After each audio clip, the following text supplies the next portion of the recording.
Welcome back to this next lecture in PLS 510, the common legumes in Kentucky, and we won't be talking about alfalfa in this one, so the common legumes except for alfalfa in Kentucky. So let's get started. Do want to remind you of this generalized structure of legume plants. Of course, on the left would be something that would be much like a red clover plant, and then on the right-hand side of this would be something that has a growth habit like white clover.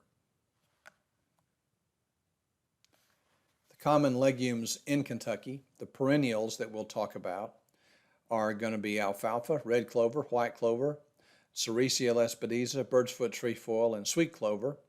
And we will talk about alfalfa down to bird's foot trefoil in this next couple of sub-lectures. Among the annuals, we'll talk about annual lespedeza and crimson clover. Those are the annuals, but today we'll talk about annual lespedeza and Sericea lespedeza. These legumes are almost always found with a companion grass. So now in this subsection, we're going to focus on red and white clover.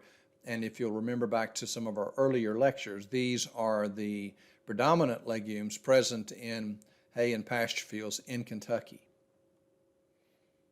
So to review a little bit, the reasons for clover: biological nitrogen fixation, improved nutritional value of hay and pasture because of the crude protein, but even more importantly, they are high in energy, higher in energy than grasses at the same stage of maturity. They will improve yields when grown with grasses. Red clover in particular has the isoflavones that directly counteract the vasoconstrictive effects of toxic tall fescue. And finally, soil health, the idea that they are green manure or that they add nitrogen to the subsequent crop. Red clover, the scientific name for it, is Trifolium pratense. It's a short-lived perennial legume, 2 to 3 years in our environment. It has an erect growth habit, and it's used for hay and pasture. This will give you an idea of some of the different looks that red clover will give you. You've got the very showy round bloom that's not red, it's more of a reddish pink or pink. Then you've got hairs on the stems. You've got those very large leaflets, some with watermarks and some without. So the defining characteristics of red clover are going to be those dark pink, large round blooms. It's erect, it regrows from crowns, it has a taproot, and it has hairy stems. There is some varietal difference in the hairiness of stems with the variety released from the UK experiment station called Freedom having much less hair on the stems than other varieties. And this hair on the stems contributes to dust in red clover hay. The positives about red clover: it is one of the easiest legumes to establish.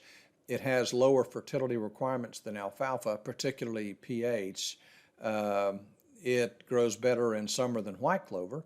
It has relatively high yields, and again, we listed this before, but the isoflavones that counteract tall fescue toxicosis.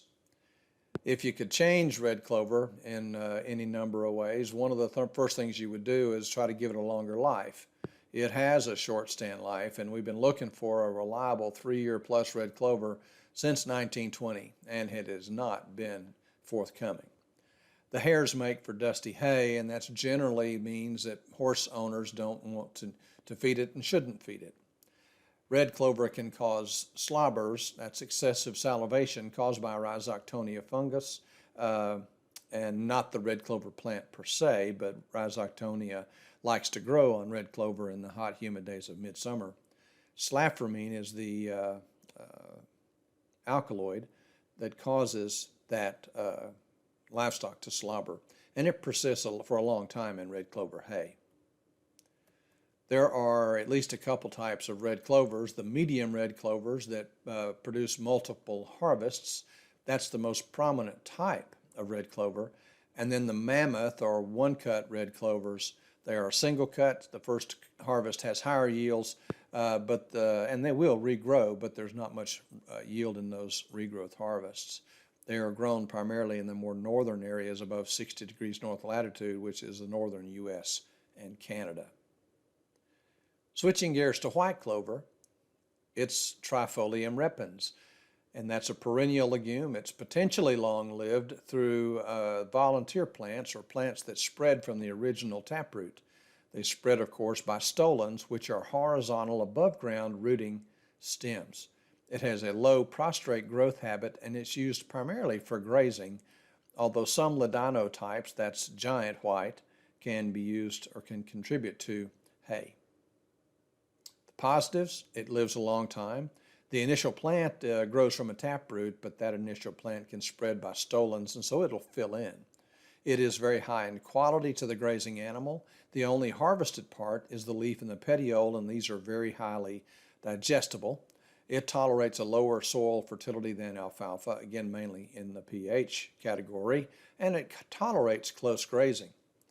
If you change white clover, if you could change it, you'd up its yield. So it has lower yields compared to alfalfa and red clover and other erect type legumes. It's a poor legume in that way for hay.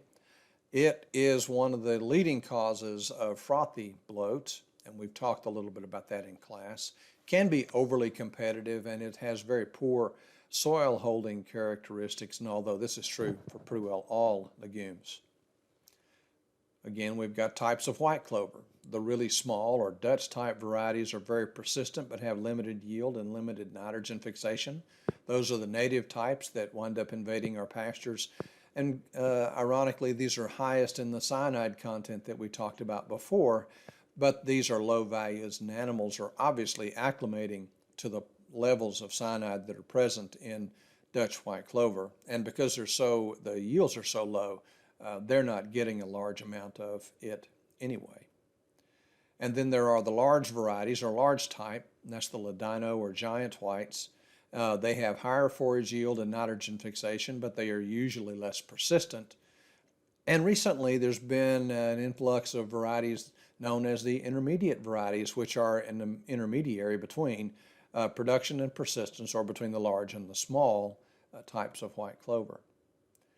Just want to give you a little bit of a feel for the differences in varieties that you might find if you went to a dealer. Freedom is that UK variety selected for less hairiness.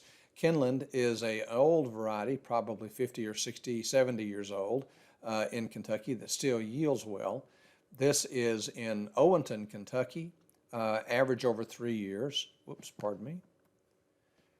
And what I want to show you is that Cinnamon Plus, which is a Southern States variety, wasn't the highest numerical yield in this case, but it had the greatest amount of average stand after 3 years. And I mentioned in class before that Cinnamon and Cinnamon Plus from Southern States was a tremendous variety available for several years, probably 10 or 15, 20 years, and it was the best one in our trials nearly every time.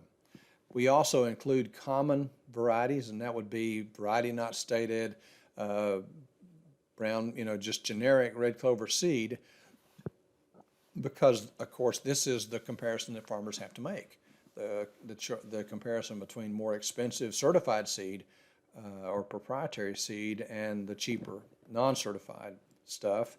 And you can tell that there's a yield difference here in this trial, and that's what we've seen consistently over time. This is a Lexington trial of white clovers, and you can see the type of white clover is listed in the second column. The large types tend to be present and have higher yields, and actually in this case have some of the higher percent stands after 2 years. So large and then intermediate clovers come next, and then this intermediate was at the bottom of that trial. Let's talk a little bit about clover slobbers. This is, of course, excessive salivation in horses, especially those that have been grazing clovers of later cuttings, or they'd got a hold of later cuttings of hay, caused by Rhizoctonia leguminicola. Black patch is the common name for this disease. It produces alkaloids, slatramine and swainsanine, and that leads to the salivation. And it can occur in all types of clover, more prevalent in red, and we've even documented it in Kentucky on alfalfa. This is what it looks like in horses, and that's what the fungus looks like in red clover.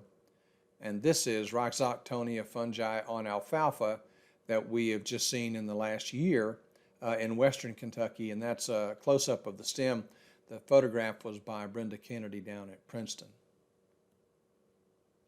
So this is going to conclude our section on the introduction to these legumes other than alfalfa, particularly focusing on red and white clover. When we come back together, we will take up the Lespedezas and birchfoot trefoil. So we'll see you then.